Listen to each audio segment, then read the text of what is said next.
Halo Sobat Dunia Seribu Besar, semoga Sobat selalu diberi kesehatan, panjang umur, dan rizki yang melimpah, amin. Sebelum masuk ke alur ceritanya, jangan lupa dukung channel ini ya dengan klik subscribe, like, komen, dan share, terima kasih. Mari kita lanjutkan perjalanan. Li Qiye berdengung, cahaya mengalir di dalam portal dan menyebabkan riak spasial, menciptakan jalur yang membentang miliaran mil. Kerumunan emosional menjadi dan saling bertukar pandang. Apakah dia akan lari? Kata seorang ahli. Portal dimensi ini dapat dibawa dari Dragon kembali ke sekolah 5 matahari. Jimat yang mampu membuka portal jarak jauh ini memang mengesankan dan dapat dianggap sebagai harta karun terbaik. Akan tetapi, banyak orang yang tidak fokus pada jimat itu melainkan pada apakah mantan ketua sekte itu akan melarikan diri. Meskipun sudah pensiun, dia masih mewakili sekte dan anak-anaknya. Mencalonkan diri sekarang berarti mencoreng reputasi keduanya. Dalam kasus ini, orang lain akan selalu mengangkat cerita yang tidak mengenakan ini ketika berbicara tentang Raja Lima Matahari. Banyak petani lebih memilih mati di medan perang, karena takut dikenal sebagai tidur. Mantan ketua sekte itu tentu saja juga berjuang menghadapi hal ini. Ia akan memberikan contoh yang buruk. Para pendukung dan sesama anggota sekte mungkin akan menirunya dan melarikan diri saat situasi genting. Terlebih lagi, dia datang sebagai utusan dari timur. Hal ini juga akan menghancurkan moral persatuan. Oleh karena itu, dia mengorekkan giginya dan menghancurkan jimat itu. Meletus. Portal di belakangnya segera bubar. Apa? Banyak yang terkejut dengan pilihannya karena dia meluangkan waktu untuk membuka portal. Mereka mengira dia akan melarikan diri karena itulah tujuan dari jimat itu. Sayangnya, pikirannya telah berubah. Junior, kita lihat siapa yang akan menang. Dia meraung dan melepaskan seluruh energi dan vitalitasnya. Gemuruh, 7 lingkaran cahaya muncul dan menyebar ke arah Li Qiye. Mantan ketua sekte itu memilih strategi yang gegabah dan langsung, menggunakan lingkaran cahayanya untuk menyerang. Lingkaran cahaya itu melambangkan 7 Grand Dao yang diperkuat oleh energi dan vitalitasnya. Ini adalah jurus yang dikenal luas sebagai Grand Dao Obliteration, menggunakan kekuatan seseorang tanpa menahan sedikit pun. Namun, hal itu juga membawa risiko yang signifikan karena Grand Dao pengguna dapat rusak. Para penguasa telah bekerja keras sepanjang hidup mereka untuk mencapai titik ini. Jika halo mereka rusak, berarti mereka kehilangan segalanya dan menjadi cacat. Mereka sudah terbiasa menjadi penguasa yang mendominasi. Menjadi lemah adalah nasib yang lebih buruk dari kematian. Sayangnya, mantan ketua sekte itu tidak lagi peduli dengan konsekuensinya. Ia berpikir untuk membawa Li Qiye bersamanya karena melarikan diri bukanlah pilihan. Yang terakhir akan merusak reputasi dan menurunkan moralnya. Lagi pula, jika ayah Raja Lima Matahari saja mau ikut, mengapa ada orang lain yang membahayakan nyawa demi dia? Gemuruh. 7 Grand Dao runtuh dan menghancurkan banyak bangunan di keberlangsungan. Apalagi struktur spasial mulai hancur. Mereka menghancurkan semua yang ada di jalurnya sambil mengepung Li Qiye. Akibatnya, area tersebut menjadi gelap. Mundur. Iblis ketiga kuno itu memperingatkan sesama anggota sekte. Mereka tahu bahwa mantan ketua sekte ini mungkin akan merangkum dirinya sendiri untuk membunuh Li Qiye. Dentang. Li Qiye mengangkat pedangnya secara horizontal di depannya dan perlahan mendorong ke depan. Semua orang dapat melihat aksinya kali ini dengan jelas, bahkan para pembudidaya terlemah yang hadir. Ledakan. Lingkaran cahaya yang datang itu sepertinya menghantam dinding tak kasat mata yang terbuat dari pedang energi. Dinding itu tidak dapat bergerak maju 1 inci pun, apalagi menyentuh Li Qiye. Dia berhenti. Mata orang banyak terbelalak karena takjub. Li Qiye hanya menggerakkan pedangnya ke depan namun ia berhasil menghentikan penghentian Dao Agung, tidak seorang pun akan percaya ini tanpa melihatnya secara langsung. Suara mendesing, dia kemudian membungkus pedangnya dengan kuat. Tebasan itu memotong lingkaran cahaya itu seolah-olah itu adalah balok tahu. Ukurannya tidak masalah menjadi karena pada akhirnya akan ditebang. Setidaknya dia akan lumpuh. Teriakan seorang leluhur dari timur. Aktifkan. Mantan ketua sekte itu sepertinya tidak peduli. Ia diselimuti oleh cahaya berdarah. Energi kekacauan dan pemusnahan daunnya juga menjadi merah. Ledakan. Cahaya merah membuat semua yang ada di perdamaian. Sial, itu ledakan diri. Banyak ahli berteriak. Lari. Dia meledak. Semua orang segera berlari ke jarak yang aman. Sementara itu, mantan pemimpin sekte itu membakar vitalitasnya. Kekuatannya meningkat drastis seiring dengan meningkatnya suhu. Dunia direbus menjadi warna merah. Dia siap mati untuk mengalahkan Li Qiye. Kerumunan itu memahami maksudnya. Membakar vitalitas dan takdir sejati adalah upaya terakhir. Dia melihat betapa tidak efektifnya memakai daunnya dan memutuskan untuk menahan Li Qiye bersamanya. Pada saat genting ini, sebuah ledakan keras terdengar dari jarak yang tak terbayangkan. Sebuah sinar melesat ke langit dan mencapai dunia. Aura seorang jenius yang hebat menyapu seluruh wilayah dan membuat semua orang bergidik. Target aura ini tidak lain adalah wilayah kekuasaan naga. Tidaklah berlebihan jika dikatakan bahwa sumbernya berasal dari seseorang yang mampu menjadi penguasa Dao di masa mendatang. Baik yang muda maupun tua merasa tercekik. Para petani yang lemah jatuh ke tanah. Timur kesedihan. Singa kuno memperhatikannya. Itu sekolah 5 matahari. Seorang leluhur dari timur memiliki pemahaman yang lebih baik tentang lokasi tersebut. Itu aura yang mulia. Teriakan Federhat Paragon. Semua orang tahu bahwa Raja 5 Matahari tidak ada di sini karena dia telah menjalani kursus secara terpisah. Namun, auranya masih sangat kuat meskipun jaraknya jauh. Mereka telah merasakan kehebatan selama ceramah Tao. Tentu saja, hal ini membawa mereka ke tingkat berikutnya dan membuat mereka semua takut. Sesuatu menghancurkan ruang itu sendiri dan mencakup seluruh dimensi. Kecepatannya tidak dapat dijelaskan dengan kata-kata. Harta karun ini tiba dan mencerminkan aliran hukum Dao. Itu adalah mangkuk suci dengan tingkat cahaya samudra. Mangkuk dunia, harta karun yang mulia, teriak Federhat lagi. Penonton merasakan waktu berhenti atau setidaknya menjadi sejuta kali lebih lambat. Setiap aksi berhenti dalam gerakan lambat. Kekuatan tertinggi yang disampaikan pada mantan pemimpin Sekte 5 Matahari. Kekuatan itu menekannya dan menghentikannya membakar vitalitasnya. Pada saat yang sama, tangan surgawi muncul dari sinar mangkuk, meraih Li Qiye. Segala sesuatu di bawah tangan ini langsung berbaring. Keilahian ini cukup kuat untuk mengintimidasi beberapa leluhur yang hadir. Penindasan harta karun ini menyerang jiwa, bukan tubuh fisik. Tangan cakrawala dapat melewati perlindungan fisik dan menghancurkan jiwa dan takdir sejati. Perasaan ini saja sudah membuat semua orang ngeri. Mereka merasa rendah diri seperti butiran debu saat ditundukkan oleh harta karun yang dikenal sebagai Bowl of the World.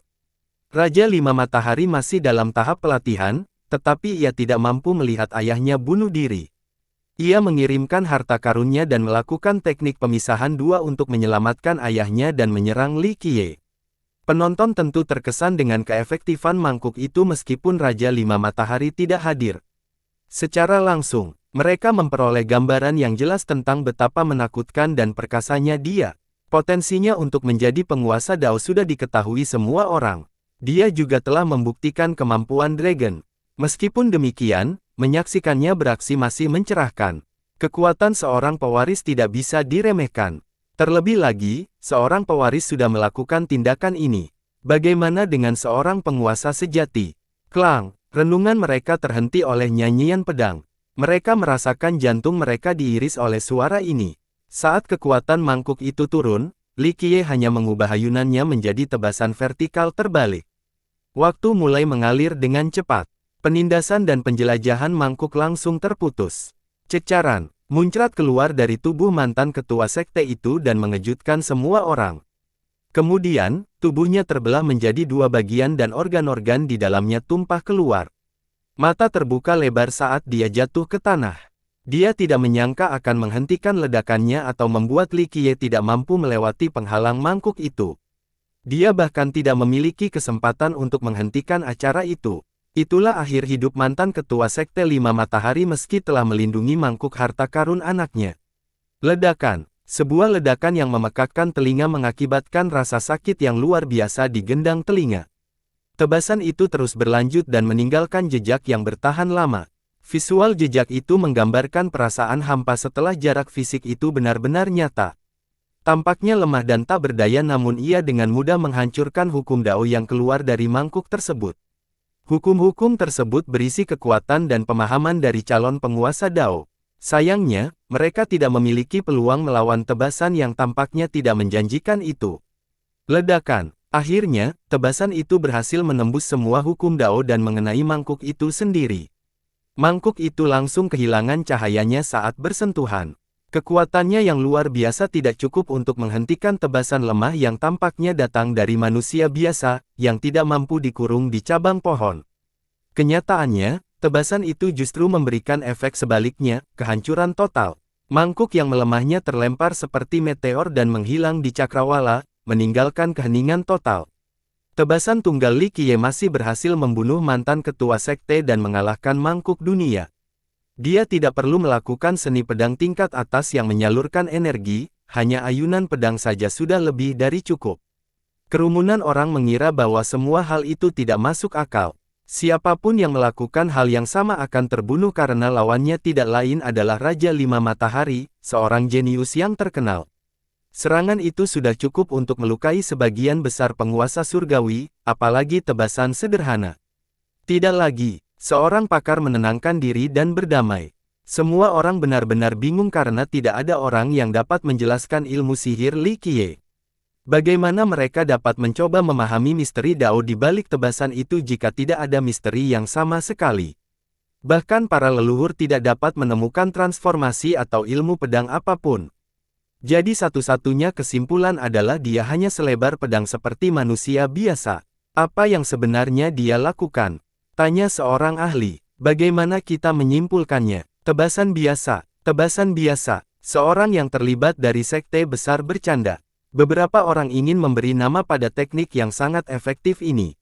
Sayangnya, ini terbukti menjadi tugas yang sulit karena kontras yang mencolok antara sifat dan efektivitasnya. Yang lain mengalihkan fokus mereka ke arah timur, terutama Sekolah Lima Matahari. Malam telah kembali lagi dan cahaya terang telah hilang. Apakah Raja Lima Matahari akan menyerang lagi? Seorang anggota klan bertanya-tanya. Meskipun pertukaran pertama jelas menguntungkan Li Qiye, Raja Lima Matahari tidak datang dengan sendirinya. Jadi, hal itu tidak bisa dianggap sebagai kekalahan. Pertanyaannya adalah, apakah jenius hebat ini akan membiarkannya begitu saja? Dia harus membalas dendam ayahnya, berapapun harganya. Inilah yang harus dilakukan, perseteruan ini tidak dapat didamaikan. Kata seorang ahli yang lebih tua. Berapapun harganya, ada yang merinding mendengarnya. Raja Lima Matahari sangat kuat dan berpengaruh. Jika dia mengerahkan seluruh kekuatan, beberapa sekte mungkin bisa hancur. Mengesampingkan kematian ayahnya, dia telah kalah dari Li Qiye hari ini. Jika dia tidak mengalahkan Li Qiye, bagaimana dia akan membuktikan Dao-nya dan menjadi penguasa Dao? Li Qiye telah menjadi hambatan yang harus dia lewati dan bunuh diri. Pertarungan tidak dapat dihindari, kata seorang leluhur. Bisakah Li Qiye mengatasinya? Seorang ahli melirik Li Qiye. Sulit untuk dikatakan, Raja Lima Matahari tidak sendirian karena dia memiliki banyak pendukung. Mereka pasti akan membantu membunuh Li Qiye, kata seorang jagoan dari timur. Sepertinya Li Qiye akan kesulitan mencari tempat perlindungan yang aman. Terlebih lagi, keadaan akan lebih buruk baginya setelah Raja Lima Matahari menjadi penguasa Dao. Yang lain berspekulasi. Saya tidak setuju. Li Qiye tidak akan tinggal diam saja. Menurut pendapat saya, dialah pembunuhnya, bukan korbannya. Seorang pendukung Li Qiye mengklaim. Apa kamu yakin? Raja Lima Matahari memiliki pelindung Dao yang hebat. Bisakah Li Qiye mengalahkan mereka? Kata orang besar dari timur. Hal ini tidak mengejutkan siapapun. Lagi pula, para jenius papan atas biasanya memiliki pelindung Dao yang cakap, apalagi pewaris seperti Raja Lima Matahari. Akhir pertempuran meninggalkan banyak pertanyaan bagi para penonton. Tidak ada yang bersimpati dengan mantan ketua sekte karena sikapnya yang angkuh dan arogan, terutama saat dia terus-menerus membesarkan putranya. Para petinggi akan mencibirnya jika bukan karena Raja Lima Matahari. Bagaimanapun, dia sama sekali tidak luar biasa di antara orang-orang sezamannya. Prestasi terbesarnya adalah menjadi ayah dari Raja Lima Matahari. Hal ini memungkinkannya untuk berjalan dengan bangga di antara para leluhur dan penguasa. Karena kurang rasa hormat, Federhat Paragon dan rekan-rekannya tidak ingin mengambil risiko mencoba menyelamatkannya. Lebih jauh lagi, pertempuran ini juga menampilkan kekuatan Raja Lima Matahari. Meski dia tidak hadir secara langsung, serangan itu bahkan membuat para tetua dan leluhur terintimidasi. Dia menunjukkan bahwa dia memenuhi syarat untuk bersaing memperebutkan posisi penguasaan Dao. Tentu saja, topik utamanya masih tentang betapa anehnya Li Qiye. Apakah dia tidak terpecahkan? Pikiran ini sempat terlintas di benak semua orang, tetapi segera sirna. Penampilannya yang biasa saja membuat orang-orang sulit berpikir sebagai master sejati dan tebasannya yang biasa saja membuat mereka bingung. Dalam hal aura dan keilahian, Raja Lima Matahari benar-benar mengalahkan Li Qiye. Namun, orang-orang akan selalu mengingat kemenangan Li Qiye di atas Bowl of the World. Ini berakhir di sini. Dewa Ekor 9 berbicara dan menyela perenungan mereka. Dia menatap Federhat Paragon dan yang lainnya dari timur dan berkata, "Rekan Tao dari Eastern Desoles. Kami menyambut kedatangan Anda kembali di hari lain." Komentar ini mengejutkan semua leluhur timur. Ini sama saja dengan menyuruh mereka pergi, tidak lagi membahas kebohongan dan sama sekali tidak membahas kebohongan pernikahan. Kelompok itu terdiri dari para leluhur terkenal. Sayangnya, ada tirai yang lebar antara mereka dan Dewa Ekor 9. Lagi pula, hanya sedikit orang di dunia saat ini yang bisa berdiri bahu-membahu di sana. Kami akan patuh. Federhat Paragon membungkuk dan berkata, Yang Mulia juga dengan tulus menyampaikan salam hormatnya. Dia berharap dapat memberikan kesan yang baik tentang Raja Lima Matahari kepada Dewa Ekor 9. Lagi pula, tidak ada yang menginginkan lawan seperti dia di masa depan. Leluhur lainnya juga membungkuk dan mengucapkan selamat tinggal kepada para petinggi naga sebelum pergi. Mereka tidak mengatakan apapun kepada Li Qiye karena eskalasi mungkin berakhir dengan kematian mereka. Ayo kita pergi juga. Para penonton melihat bahwa semuanya sudah berakhir dan juga pergi. Hanya murid-murid naga yang berdiri dengan hormat, tidak berani mengucapkan kata pun. Ini adalah hari yang luar biasa bagi mereka karena mereka dapat melihat iblis kuno yang sulit ditangkap dan yang terpenting, Dewa Ekor 9. Leluhur biasa merasakan hal yang sama, bahwa mereka sangat beruntung dapat melihat Dewa Iblis mereka. Mata Dewa Iblis itu menyapu rapat. Kemudian dia berkata dengan nada mengesankan, kalian semua telah membiarkan prestasi yang tidak penting menjadi sombong, cukup sombong untuk bersaing dengan Lion's Roar. Siapa yang memberi kepercayaan pada diri sendiri? Para junior gemetar ketakutan setelah mendengar nada ketidakpuasannya. Jadilah iblis yang cerdas, jangan bodoh. Tambahnya, tidak ada yang berani membalas. Sejak saat ini, gerbang naga akan ditutup untuk menumbuhkan hati dan memelihara karakter. Lanjutnya, deklarasi ini benar-benar masalah besar. Biasanya, sekte tidak akan menutup gerbangnya kecuali ada masalah besar, baik internal maupun lainnya. Terlebih lagi, Dragon juga memiliki ambisi yang besar. Sekte seperti itu tidak akan menutup gerbangnya. Sekarang, perintahnya membuat mereka merasa seolah-olah seseorang baru saja menyiramkan air dingin ke atas mereka. Artinya, mereka tidak akan lagi bersaing dengan Lion's Roar untuk menguasai wilayah selatan. Mereka hanya akan fokus pada pengembangan diri. Merak belum memenuhi kewajibannya. Jadi, ketua sekte yang baru adalah Goldberg. Ada yang setuju. Matanya berbinar saat berbicara. Banyak hal yang menjadi emosional dan saling dihargai. Posisi ini biasanya diputuskan oleh para leluhur. Meskipun demikian, Dewa Ekor 9 tentu saja dapat mengubah arah naga saat itu juga. Kami tidak keberatan. Iblis kuno ketiga itu berbicara lebih dulu. Kami tidak keberatan. Nenek moyang lainnya pun mengikuti. Dalam waktu singkat, Goldberg Monarch mengambil alih sebagai pemimpin sekte baru Dragon. Bagaimanapun, tidak ada yang berani menentang leluhur kuno terkuat mereka. Goldberg, mulai hari ini kau adalah ketua sekte. Dewa Ekor 9 berbicara. Aku, Goldberg Monarch berdiri di sana dengan berdebar-debar. Lakukan yang terbaik saat ini, Goldberg. Burung pegar purba tertawa dan menyemangatinya. Kembalinya Dewa Ekor 9 membawa persatuan kembali ke naga meskipun terjadi perubahan mendadak dari pemimpin sekte mereka. Konflik antara cabang-cabang telah dipadamkan. Ini adalah keuntungan memiliki leluhur sejati. Mereka berperan sebagai pilar yang tak tergoyahkan, yang mampu menyelamatkan sekte mereka dari kehancuran yang pasti. Kehadirannya mengingatkan semangat naga dan memberi mereka arah yang jelas untuk masa depan. Jika bukan karena dia, Dragon pasti sudah hancur. Bagaimanapun, Raja Merak memiliki banyak pendukung. Jika dia menentang Li Qiye, dia akan mendapatkan dukungan dari banyak leluhur dan murid. Mengesampingkan perseteruan ini, akan sulit bagi Goldberg untuk mengambil alih juga. Sekalipun Goldberg mendapat dukungan dari ketiga leluhur kuno, Peacock tetap merupakan penguasa yang sah berkat bakat dan kontribusinya. Jika leluhur ketiga kuno itu menjadikan Goldberg sebagai pemimpin sekte, dia harus berhadapan dengan banyak pembangkang. Kelompok ini akan berpikir bahwa posisi tersebut tidak pantas. Hal ini tidak terjadi dengan keterlibatan Dewa Ekor 9. Ia berhasil menstabilkan situasi dan menekan semua pembangkang. Stabilitas ini justru meningkatkan moral dan persatuan. Oleh karena itu, meskipun satu-satunya perubahan hanya terjadi pada pemimpin sekte, Dragon sebenarnya sedang mengalami revolusi. Cabang ketiga menjadi kurang terbagi dari sebelumnya, sesuatu yang benar-benar bermanfaat untuk masa depan. Dewa Ekor 9 kemudian mengundang Li Qiye untuk tinggal sebentar. Sambutannya benar-benar berbeda. Setiap kali anggota naga melihatnya, mereka berpura-pura dengan penuh rasa hormat.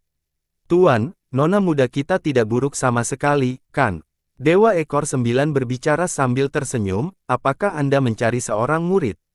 Dia tanpa malu-malu mengusulkan meskipun posisinya untuk membantu Jian Qingzu. Yang terakhir, dia tidak mengatakan apa-apa tetapi memiliki ekspresi penuh harap. Aku tidak merekrut muridnya untuk meminta itu, kata Li Qiye. Lalu apakah kamu membutuhkan pembantu?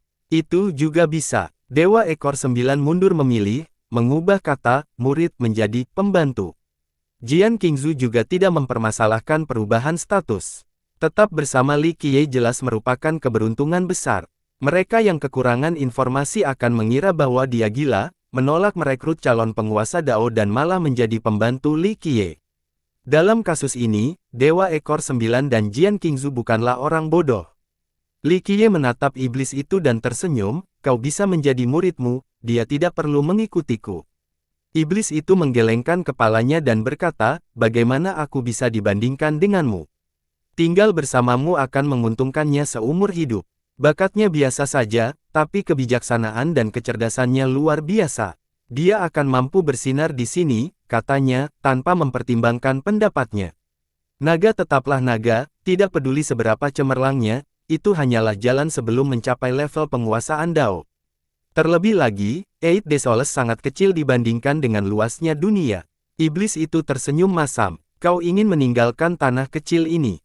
Tanyanya. Sayangnya, pukulanku terbatas. Iblis itu menggelengkan kepalanya, bahkan jika aku mempunyai kesempatan untuk pergi, aku tidak akan mencapai sesuatu yang istimewa karena aku hanyalah seekor cacing dibandingkan dengan para penguasa yang tak terhitung banyaknya.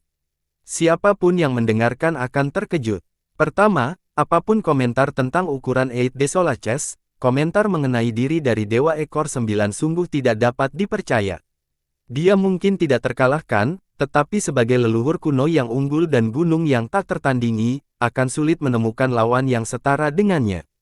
Sayangnya, dia masih menganggap dirinya cacing. Kultivator biasa tidak mungkin bisa memahami makhluk yang sedang dibicarakannya. Meskipun Jian Qingzu telah terpapar pada banyak hal baru-baru ini, dia masih terguncang karena hal itu berasal dari Dewa Iblis yang perkasa. Faktanya, selama beberapa generasi, para pengikut mengira Dragon sebagai tujuan hidup. Jika mereka mendengarnya, mereka akan menjadi emosional dan putus asa. Tampaknya jalan itu tercoreng begitu saja tanpa harapan. Tujuan mereka ternyata tidak lebih dari sekedar cacing dalam skema besar. Meski begitu, ia menarik napas dalam-dalam dan menenangkan diri. Alih-alih putus asa, ia melihatnya sebagai titik awal yang berbeda dan menjadi lebih bersemangat dari sebelumnya untuk memulai jalan ini. Li Qiye mencatat hal ini dan tersenyum, hati yang kuat masih dapat menemukan keberhasilan di jalan yang sulit. Dia telah memperoleh kekayaan yang tepat. Saat ini, dia perlu menghadapi badai itu sendiri untuk belajar daripada menyia-nyiakannya di bawah perlindunganku. Terima kasih atas bimbinganmu. Dewa Iblis mengerti maksudnya dan membungkuk. Jian Qingzu juga melakukan hal yang sama untuk menunjukkan rasa terima kasihnya. Tuan, tolong beritahu kami apa yang Anda inginkan. Dewa Ekor 9 kemudian langsung ke pokok permasalahan. Dia tahu bahwa Li Qiye tidak muncul di Dragon tanpa alasan. Aku ingin tulang yang ditinggalkan oleh leluhurmu. Li Qiye mengungkapkan, benda itu. Dewa Ekor 9 terkejut sesaat, namun tetap setuju, sesuai keinginanmu, Tuan.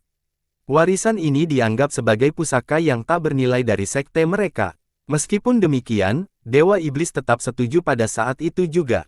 Pertama, dia tahu bahwa tidak seorang pun akan mampu menghentikan Li Qiye untuk mencapainya.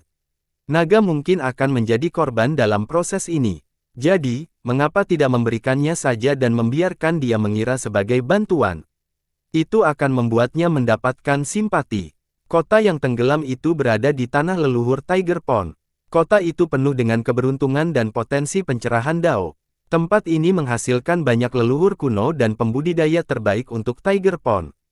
Tentu saja, hanya murid yang paling cemerlang atau leluhur yang hebat yang bisa masuk karena tempat ini terlalu penting bagi Tiger Pond. Wilayah bagian dalam Phoenix Ground juga serupa. Namun, kota ini berada di bawah tanah, dan telah menjadi habitatnya selama beberapa era. Skalanya jelas megah dan pengerjaannya sempurna. Sayangnya, tidak banyak yang tersisa selain dinding dan ubin yang rusak. Sisa-sisanya berat dan besar, dilucuti dan dipahat dari pegunungan. Kota ini tetap terlihat tua karena tidak ada murid yang tinggal di sana. Kota ini telah bertahan, melewati banyak era dan kehancuran sekte-sekte besar. Tempat ini tidak diciptakan oleh naga dan sudah ada sebagai rumah bagi para iblis sebelum naga berdiri. Kaisar Naga Luar Angkasa kemudian datang dan membawa Tiger Pond dan Phoenix Ground kembali ke Dragon. Di tengahnya terdapat sebuah danau kering. Ada anak tangga yang mengarah ke kolam yang lebih kecil, maka dari itu daerah ini disebut demikian. Hanya kolamnya yang masih berisi udara. Udara yang jernih dan dingin tampaknya tetap sama selama ini. Meskipun demikian, tidak ada bau busuk atau tumbuh-tumbuhan. Air adalah alasan utama mengapa air sangat bermanfaat. Air dapat menyembuhkan luka serius melalui perendaman. Tentu saja, luka fatal adalah cerita yang berbeda. Ia juga mempunyai efek lain, menenangkan tubuh dan pikiran, meredakan amarah dan kejahatan, serta meningkatkan kemanjuran kesehatan. Yang terpenting, tempat ini berisi misteri Dao. Mereka yang bermeditasi di tempat ini bisa mendapatkan manfaat besar. Ada 4 orang yang berdiri di samping kolam saat ini, Dewa Ekor 9 dan 3 Iblis kuno. Mereka menatap udara dengan ekspresi serius. Li Qiye duduk di udara dan memutar tangannya dengan lembut di udara sekali, menciptakan riak-riak dan gelombang. Mereka tampak hidup dan membangun sesuatu di bawah, mirip dengan naga banjir tetapi tidak. Proses ini terus berlanjut meskipun tangan Li Qiye berhenti bergerak. Meskipun demikian, para penonton akan merasa gugup karena mengira ada sesuatu yang dapat melompat keluar dari udara kapan saja. Hal ini juga berlaku bagi iblis keempat meskipun mereka sangat hebat. Ada sesuatu yang keluar, tanya Trin kuno. Dewa Ekor 9 resolusi, tidak, ini adalah akumulasi Dao yang tak terhapuskan selamanya. Dia berhenti sejenak dan kemudian menambahkan, yang ditinggalkan oleh yang tertinggi. Tidak akan pernah terhapuskan. Singa purba menjadi emosional. Singa tua, kamu pernah bermeditasi di sini sebelumnya, apakah kamu mengalami fenomena yang sama? Tanya burung merak kuno tentang ombak. Tidak, singa kuno menggelengkan kepalanya, entah sudah berapa lama aku membenamkan diriku di sini. Saya benar-benar mendapat manfaat dan menemukan diri saya di tempat yang berbeda, menjadi bersemangat dan belajar lebih banyak.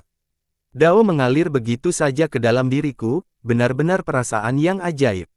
Singa purba memenuhi syarat untuk bermeditasi di sini karena prestasinya. Selain itu, ia juga memperoleh banyak manfaat. Namun, bukan aku yang menciptakan fenomena ini. Dia tersenyum kecut. Bagaimana kabarmu, Yang Mulia? Iblis kuno ketiga itu menatap Dewa Ekor 9. Ini bukan fenomena sederhana. Dewa Ekor 9 menatap tajam ke arah ombak lalu berkata, dulu ketika aku bermeditasi, aku melihat Dao Agung dan Roh. Roh. Iblis ketiga kuno itu emosional menjadi. Itu bukan nenek moyang kita kan? Kata salah satu dari mereka. Kaisar Naga Luar Angkasa tidak meninggalkan kolam ini, jadi itu pasti keberadaan tertinggi yang berbeda. Ya, seseorang yang belum pernah kulihat sebelumnya. Dewa Ekor 9 berkata dengan serius. Siapa dia? Penasaran Trin kuno. Aku tidak yakin, tapi mungkin itu adalah Jiu Bian yang legendaris. Dewa Ekor 9 pun menjawab.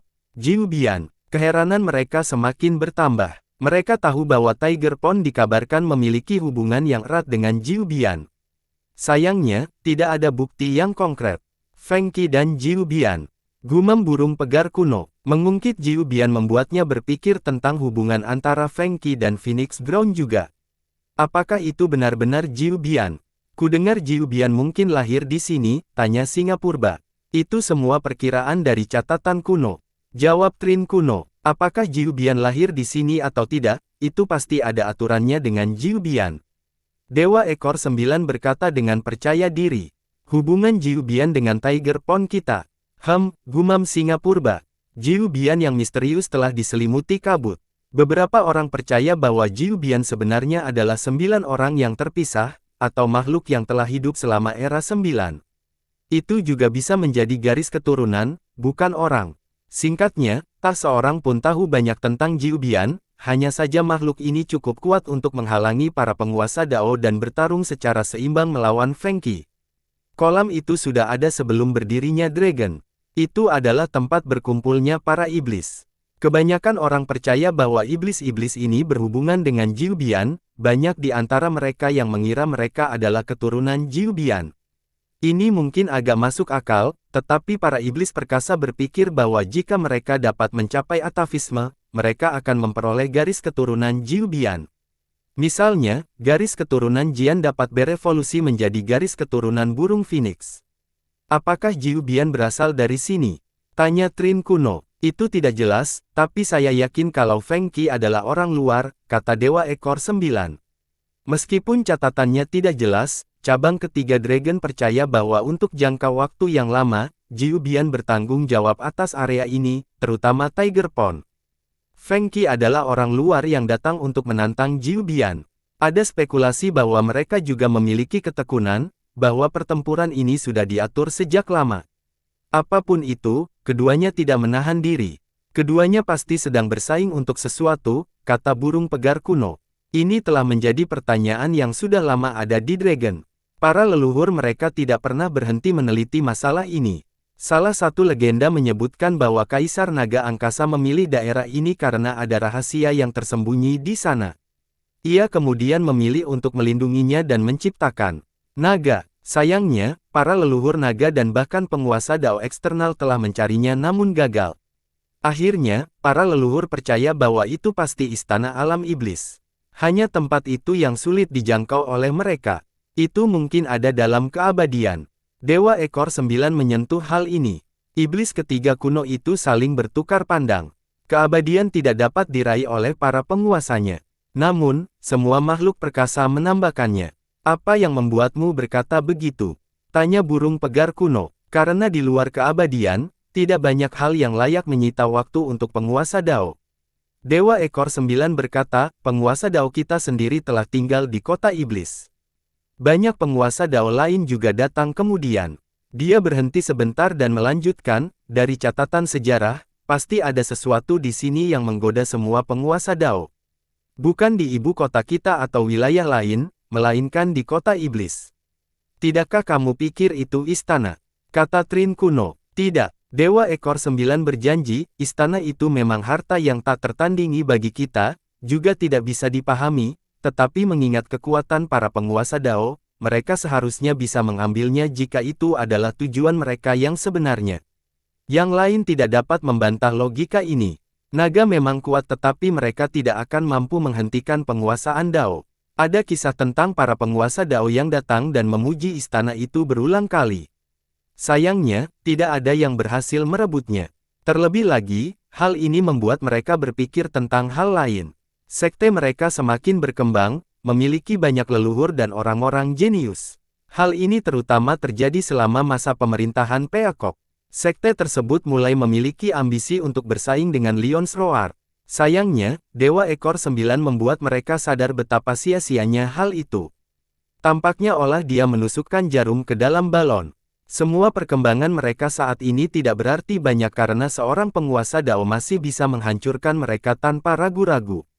Apakah hal ini juga berlaku untuk Lions Roar?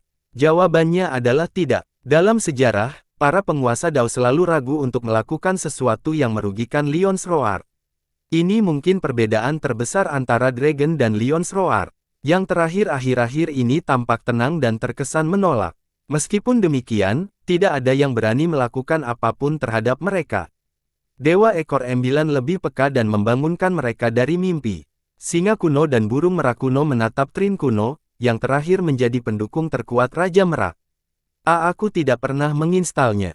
Jawabnya canggung. Dia memang pendukung setia Peacock Monarch dan berperan besar dalam keberhasilannya. Dia juga secara implisit mengizinkan ambisi Peacock untuk bersaing dengan Lion's Roar, sehingga dia merasa malu saat ini.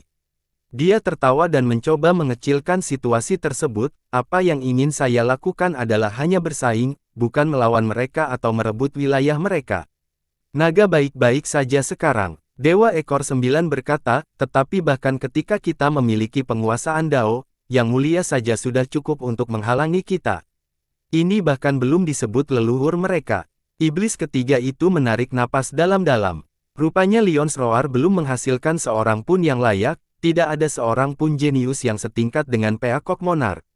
Sayangnya, setelah direnungkan dengan saksama, Lion's Roar tidak akan mudah menurun. Hanya ada satu orang yang akan dipanggil oleh Dewa Ekor 9 sebagai Yang Mulia, yaitu Raja Tertinggi. Selama dia ada, tidak ada seorang pun di dunia ini yang dapat menyentuh Lion's Roar. Kami bodoh. Ancient Trin mulai berkeringat, mengira mereka dibutakan oleh rasa percaya diri. Beberapa dari mereka percaya bahwa, dengan tren saat ini, mereka akhirnya akan menggantikan Lion's Roar sebagai sekte nomor 1 di selatan.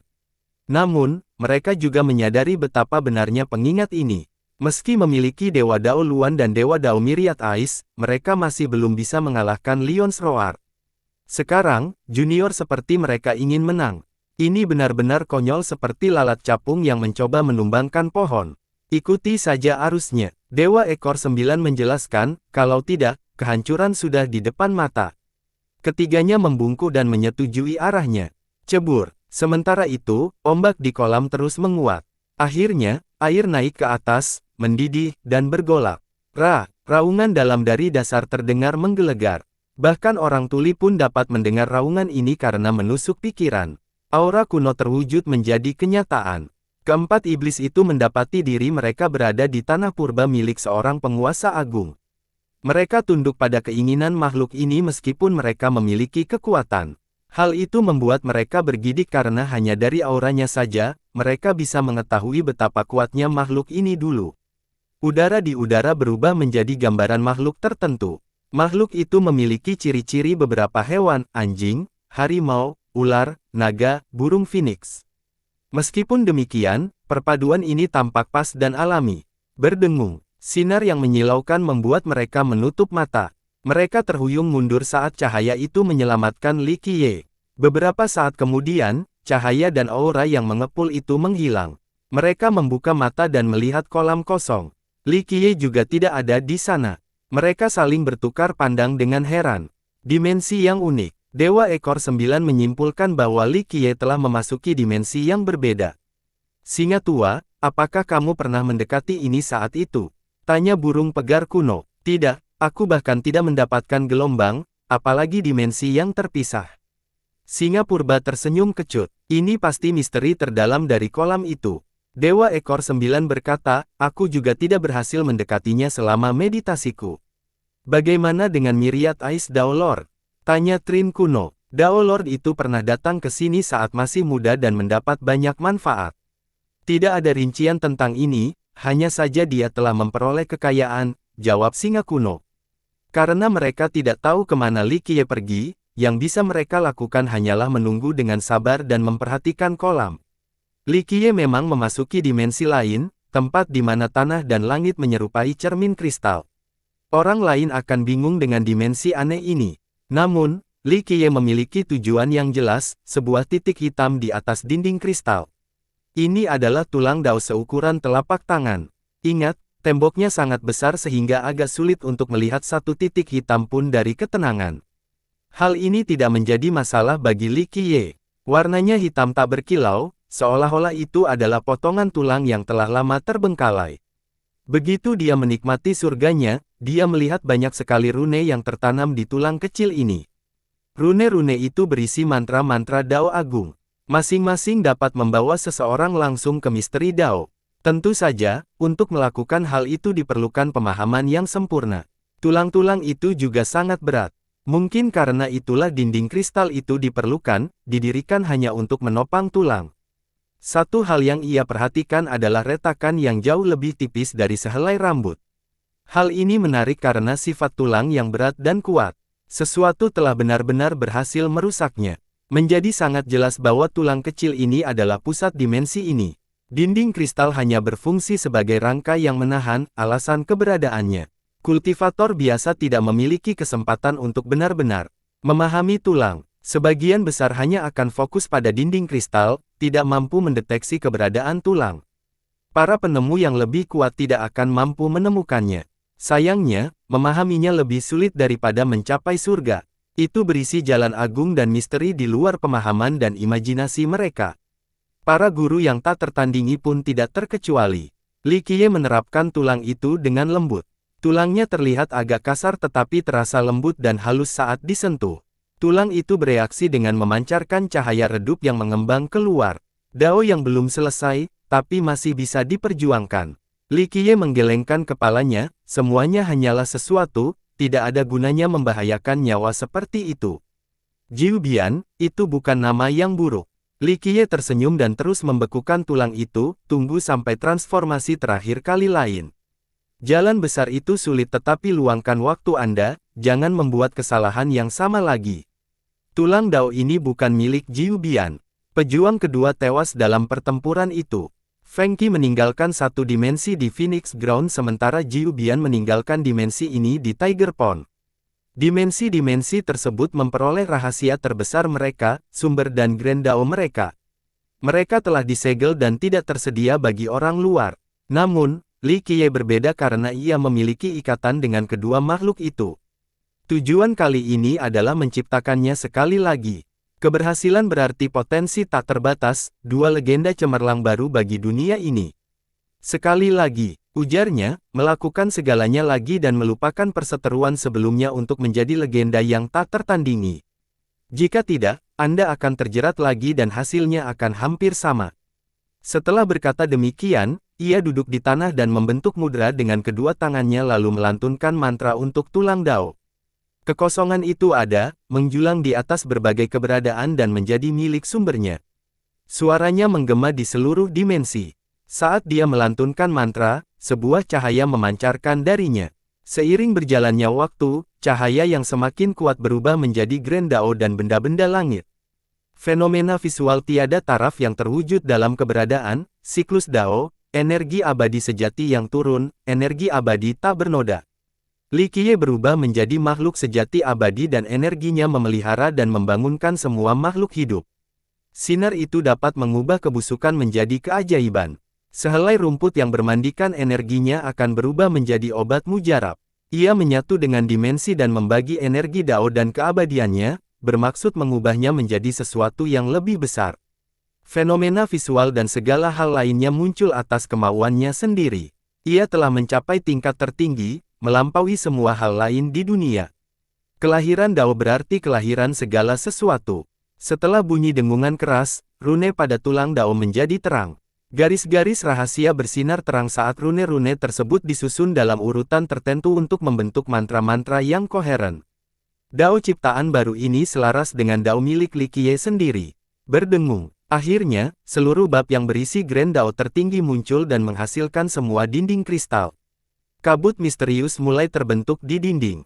Mereka mengambil gambar berbagai binatang, tetapi tidak ada satupun dari mereka, naga, burung phoenix, harimau. Setelah 15 menit, seekor naga sejati melompat ke langit dan mencambuk ekornya, menyapu bersih para makhluk surgawi. Mereka jatuh ke tanah dan melepaskan misteri dan kekuatan hidup mereka kepada semua makhluk. Selanjutnya terdengar suara burung phoenix yang terbang tinggi dengan keberuntungan yang tak terbatas. Ia berharap kekayaan bagi manusia biasa, sehingga memungkinkan terciptanya perdamaian abadi. Kabut terus berubah, masing-masing sama dalam dan misteriusnya seperti sebelumnya. Jika seorang jenius tak tertandingi ada di sini untuk melihatnya, ia dapat mengubah berbagai gambar menjadi Dao yang luar biasa. Hanya satu saja yang akan menonjol dalam sejarah. Sayangnya, tidak ada seorang pun yang cukup beruntung untuk melihatnya, apalagi memahaminya. Li Qiye terus melantunkan mantra dan menggerakkan tulang Dao. Esensi yang tak tertandingi dan energi abadi berkumpul di telapak tangan dan transfer ke tulang Dao. Saat mereka merembes ke permukaan, retakan fatal pada tulang Dao sebenarnya sedang diperbaiki. Ingat, luka ini telah berlangsung selamanya. Prestasi ini lebih mudah diucapkan daripada dilakukan. Kembali ke Tiger Pond, iblis keempat itu tetap bersabar. Mereka tahu bahwa Li Qiye pada akhirnya akan muncul setelah meninggalkan dimensi rahasia itu. Hari demi hari berlalu dan benar saja, terdengar suara dengungan. Cahaya muncul di atas kolam dan akhirnya menghilang, menampilkan Li Qiye dalam pose bermeditasi. "Apa kabar, Tuan?" Dewa Ekor 9 datang dan bertanya. "Baik-baik saja." Li Qiye bangkit dan tersenyum. "Apa yang ada di sana?" Burung pegar kuno tidak dapat menahan rasa penasarannya. "Aku yakin tebakanmu benar, ya, itu adalah dimensi rahasia Jiu Bian." Jawab Li Qiye, "Warisan Jiu Bian." Singa kuno menjadi emosional. Legenda itu memang benar. Apakah keturunan berbakat di masa depan dapat melihatnya? Trin kuno menarik napas dalam-dalam. Tidak memunculkan itu untuk masuk. Bakat saja tidak cukup, karma dan takdir memegang peranan penting. Li Qiye tersenyum, "Jadi, jika seseorang benar-benar bisa masuk, maka itu akan menjadi keberuntungan besar bagi naga, sebuah berkah dari atas." "Bagus sekali." Para iblis kuno menyeringai gembira. Tampaknya masih ada kesempatan bagi keturunan mereka untuk masuk. Selama rahasia kedua dimensi ini ada, Dragon akan terus maju. Jangan terlalu optimis, peluang untuk masuk sangat kecil. Li Qiye menggelengkan kepalanya. Kegembiraan mereka bertiga memudar setelah mendengar ini. Tanah yang hancur masih diselimuti kabut seperti sebelumnya. Menatap surga tidak cukup untuk melihat dasarnya. Kota ini meliputi lebih dari sebagian kota iblis. Sepanjang sejarah, baik anggota naga maupun orang luar telah datang untuk melihatnya. Tempat ini terbuka untuk umum. Namun, Dragon tidak memberikan jaminan tentang keselamatan pengunjung. Meskipun demikian, para pelancong tetap datang karena misteri menimbulkan rasa ingin tahu. Mereka ingin melihat rahasia dan harta karun yang tersembunyi di sana. Sayangnya, sebagian besar tidak menemukan apapun. Itu masih lebih baik daripada mereka yang tampaknya menguap dari dunia setelah masuk. Kelompok terakhir membuat bahaya yang mengintai di sana menjadi jelas. Satu gerakan yang salah akan mengakibatkan kematian tanpa kuburan. Li Qiye berdiri di atas dan melihat ke bawah ke tanah misterius itu. Kali ini, hanya Dewa Ekor 9 yang menemaninya. Banyak petualang yang telah masuk. Komentar Dewa Ekor 9. "Kamu juga." Li Qiye tersenyum. "Sudah beberapa kali." Iblis itu menjawab, "Dan aku tidak mendapatkan apapun. Dunia ini terus berubah, tidak mungkin diprediksi." Setan besar itu penasaran dengan tanah ini baik di masa mudanya maupun setelah menjadi leluhur yang perkasa. Lagi pula, ia tentu ingin mempelajari lebih banyak tentang wilayahnya sendiri. Gagal melakukannya adalah salah satu penyesalan terbesarnya. Yah, setidaknya kau berhasil keluar dari hidup-hidup. Itu sudah cukup beruntung. Li Qiye tersenyum. "Saya memperhatikan ketika keadaan memburuk dan pergi tanpa mengambil risiko lebih lanjut. Ini adalah cara yang tepat bagi seseorang yang lemah seperti saya. Bahkan para penguasa Dao dapat memahami tempat ini.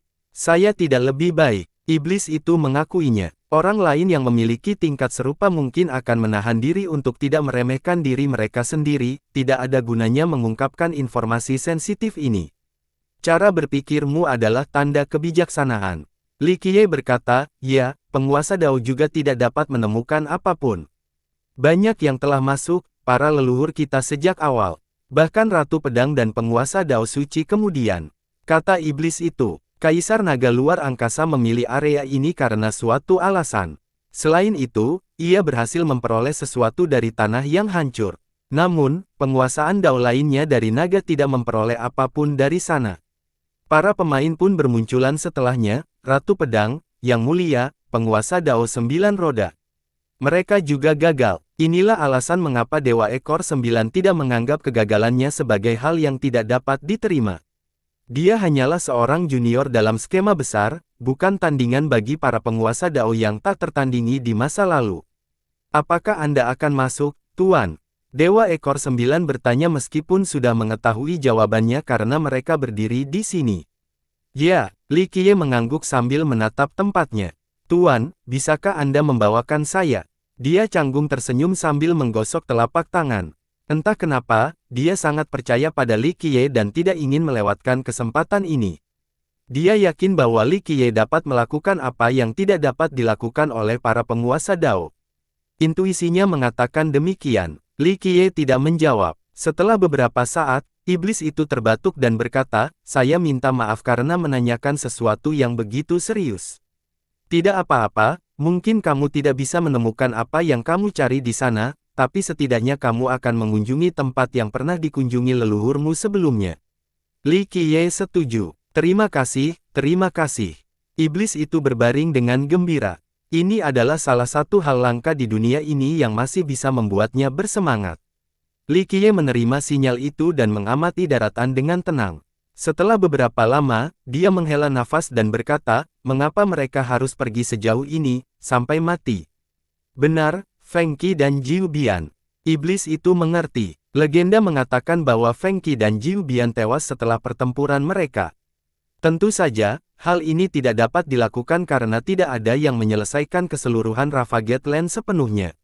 Namun, Li Qiye baru saja memverifikasi ini dan iblis itu mempercayainya. "Tuan, saya punya pertanyaan, tapi saya tidak yakin apakah saya harus bertanya atau tidak." Setan itu akhirnya bertanya setelah terdiam sejenak. "Bicaralah," jawab Li Qiye. "Tuan, apakah Anda mencoba menghidupkan kembali Feng Qi dan Jiu Bian?" Setan itu berkata dengan lembut dan menjadi gugup sambil menatap Li Qiye. Li Qiye memasuki dua dimensi rahasia terlebih dahulu dan sekarang, tanah yang dirusak. Hal ini menjadikannya memiliki pemikiran yang berani karena sihir Li Qiye.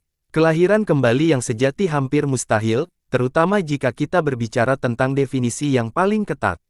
Itu adalah menciptakan kehidupan, sesuatu yang hanya tersedia bagi surga yang jahat. Li Qiye menjelaskan lebih lanjut. "Jadi tidak mungkin," jawab iblis itu. "Makhluk dengan kekuatan seperti dia memiliki akses ke rahasia dan legenda tingkat tinggi. Ketika kehidupan benar-benar mati, kelahiran kembali tidak mungkin terjadi." Li Qiye tersenyum, tetapi ketika seseorang cukup kuat dan ingin menghidupkan kembali seseorang, maka Li Qiye memutar dan memutar matanya menjadi sangat dalam. Lalu, iblis itu menjadi tidak nyaman. Ia merasa akan melihat pintu Dao yang lain. "Dicaci maki oleh surga dan dibenci oleh para hantu," jawab Li Qiye. "Dicaci maki oleh surga dan dibenci oleh hantu," gumam setan. Itu bersambung.